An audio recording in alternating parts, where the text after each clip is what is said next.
இது வந்து Sunday vlog தாங்க. வீடியோலாம் ரெடி பண்ணி வச்சிட்டேன். ஆனால் வாய்ஸ் ஓவர் கொடுக்க 2 நாளாக உடம்புக்கே ஒன்றும் நல்லா இல்லை. அதனால சரி வாய்ஸ் ஓவர் கொடுக்காமலே வச்சுருந்தேன். சரி படுத்தே இருந்து என்ன பண்ணுறது அப்படின்னு தான் இன்றைக்கி வாய்ஸ் ஓவர் கொடுக்குறேங்க. அதுக்கப்புறம் சண்டே பார்த்திங்கன்னா 2 வாரமாக சிக்கனு மட்டனு அந்த மாதிரி எடுத்துட்டதுனால இந்த வாரம் மீன் எடுத்துக்கலாம் அப்படின்னு சொல்லிட்டு தான் மீன் எடுத்துகிட்டு வர சொல்லியிருந்தேன்.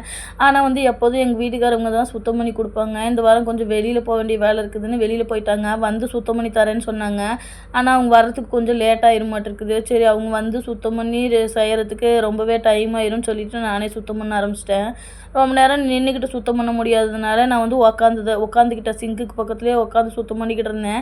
எப்போதும் மீன் வாங்கும்போது இந்த மண்டை வாலெல்லாம் கட் பண்ணி தான் வாங்கிட்டு வருவாங்க. இந்த தடவை கடையில் ரொம்ப கூட்டமாக இருந்துச்சாம்மா, அதனால வந்து அதெல்லாம் கட் பண்ணலை. அதனால க்ளீன் பண்ண வேண்டியது ரொம்பவே இருந்துச்சு.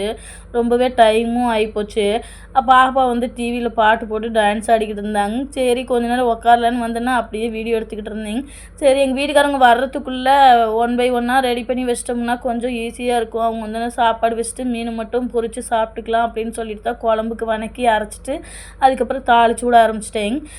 அதுக்குள்ளே அவங்களும் வந்துட்டாங்க. மசாலா தடவி கொஞ்சம் நேரம் காய வச்சுட்டாங்க.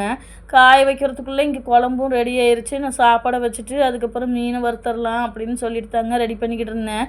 சாப்பாடெலாம் ரெடி பண்ணி முடிச்சுட்டு சாப்பிட்லான்னு உட்காரும்போது கரண்ட் வேறு போயிடுச்சுங்க. சாப்பிட்டா தொரன்னு ஊற்றி நனைஞ்சு போயிட்டோம்.